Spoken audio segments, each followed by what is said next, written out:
नमस्कार मित्रों, मैं कौशल उपाध्याय अपने YouTube चैनल गोमा एस्ट्रो में आप सभी लोगों का स्वागत करता हूं। मैं जब भी किसी भी व्यक्ति की जन्म पत्रिका देखता हूं तो उसमें राहु और केतु की स्थिति पर हमेशा ही ध्यान देता हूं।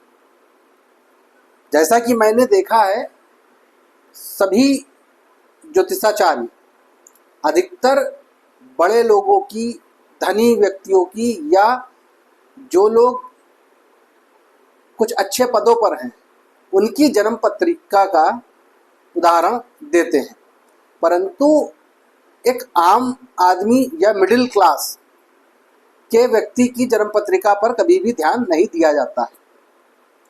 इसी विषय को आज हम लोग यहाँ पर लेकर के आए हैं कि जब भी जन्म पत्रिका में राहु या केतु की स्थिति हम देखेंगे और राहु केतु से बनने वाले योगों की स्थिति हम देखेंगे तो हम यह पाते हैं कि वहाँ पर अगर सकारात्मकता आ रही है तो नकारात्मकता भी आती है और सकारात्मकता से ज़्यादा नकारात्मकता आती है। इसी विषय पे आज हम चर्चा करेंगे, बात करेंगे अनंत काल सर्प योग की।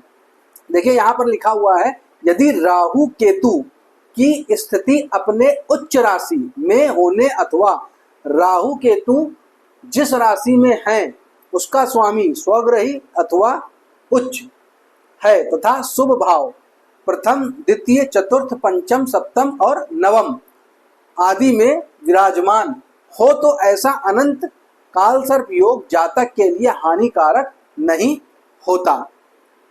यहाँ पर साफ साफ शब्दों में लिख दिया है कि अगर किसी व्यक्ति की जन्म पत्रिका में राहु लग्न में और केतु सप्तम में बैठा हो और संपूर्ण ग्रह या तो एक साइड आ जाएं या फिर संपूर्ण ग्रह एक साइड आ जाए और एक ग्रह बाहर हो जाए। जब एक ग्रह बाहर हो जाता है तो 75% कालसर्प योग हम लोग मान लेते हैं, और अगर दो ग्रह बाहर हो जाएं तो 50% कालसर्प योग मान लेते हैं, परंतु अगर 3 ग्रह बाहर हो जाएं तो इस योग को हम नहीं मानते हैं, मतलब तब कालसर्प योग नहीं बन रहा है।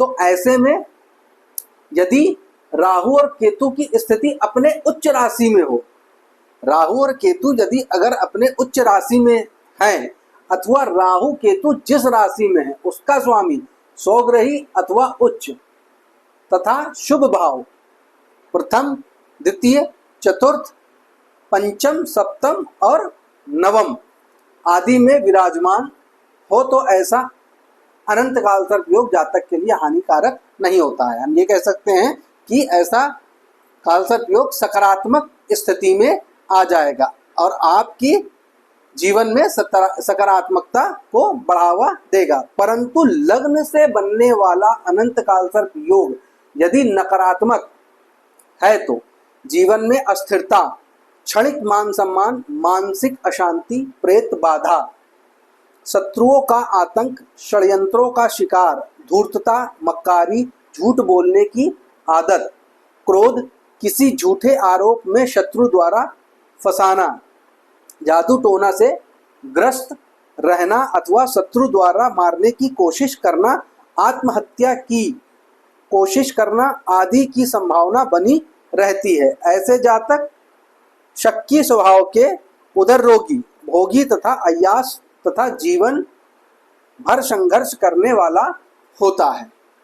वहीं पर देखिए, जब अनंत काल सर्प योग नकारात्मक स्थिति में आ जाता है तो फल जो है वो बहुत ही खराब बताए गए हैं।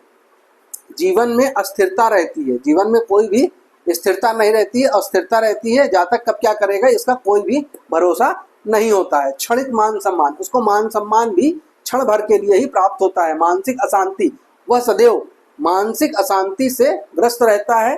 प्रेत बाधा, कभी कभी देखने में आया है कि कुछ जातकों को प्रेत बाधा का सामना करना पड़ता है। शत्रुओं का आतंक, उसके शत्रु बहुत ही बढ़ चढ़ करके होते हैं, उससे शक्तिशाली होते हैं और उसको आतंकित करते रहते हैं। षड्यंत्रों का शिकार, उसके खिलाफ बहुत सारे षड्यंत्र होते हैं।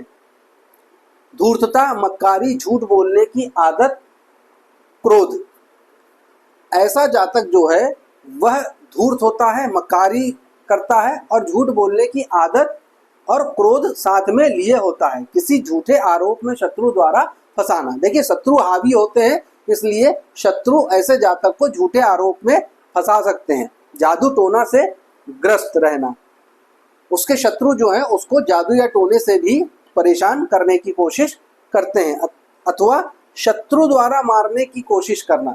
शत्रु जो है वह उसको मारने की भी कोशिश करते हैं। जातक कभी कभी आत्महत्या की भी कोशिश करता है। जीवन में जब बहुत परेशान हो जाता है तो उसके पास एक यही अंतिम चारा रहता है कि मैं आत्महत्या कर लूं। यहाँ पर साफ साफ शब्दों में लिखा गया है कि ऐसी स्थिति की संभावना बनी रहती है। ऐसे जातक शक्की स्वभाव के, ऐसे जातक जो होते हैं वह शक्की स्वभाव के होते हैं और उदर रोगी, पेट के रोगी होते हैं।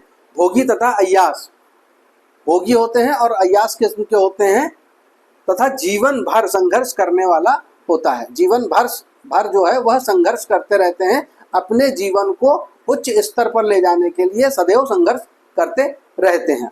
यह देखने में आया है कि एक ही परिवार में अगर कई बच्चे हैं और किसी एक बच्चे का इस प्रकार की जन्म पत्रिका हो जाती है तो अन्य बच्चे तो बहुत अच्छे से आगे बढ़ रहे हैं, परंतु यह बच्चा आगे नहीं बढ़ पाता है। ऐसे में माता पिता को उसकी जन्म पत्रिका का संपूर्ण विश्लेषण करवा करके उसके लिए उपाय करवाना आवश्यक होता है। तो मेरा ऐसे जातकों को यही परामर्श रहेगा कि अगर किसी की भी जन्म पत्रिका में अनंत काल सर्प योग पूर्ण अथवा अपूर्ण रूप से नकारात्मक फल दे रहा है तो आप किसी अच्छे ज्योतिषी को अपनी जन्म पत्रिका दिखाइए और वह जो उचित उपाय आपको बताता है उस उपाय को अपने जीवन में करने का प्रयास करिए। आशा करता हूं कि जब आप प्रयास करेंगे तो आपका जीवन सफल होगा और आपको इन दुष्परिणामों से मुक्ति मिलेगी। नेक्स्ट वीडियो में फिर मिलते हैं। नमस्कार, जय श्री राम।